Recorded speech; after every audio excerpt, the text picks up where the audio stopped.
Hello, আমি রাহুল ত্রিবেদী। আমি 2024 সালে আমার গল ব্লাডারের অপারেশন হয়েছিল এবং অপারেশনের পর থেকে আমি নানা রকম অ্যাসিডিটি এবং গ্যাসের সমস্যায় খুব ভুগছিলাম।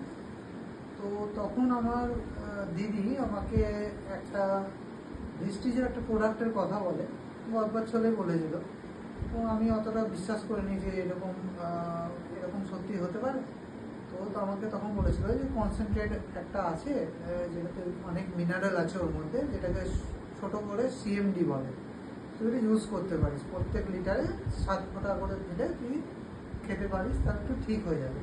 তো আমি সেই মে মাস 2024 আমার অপারেশনের পর থেকে জুলাই মাস থেকে আমি খেতে শুরু করি এবং আজ অবধি এটা খুব ভালো ফল পেয়েছি।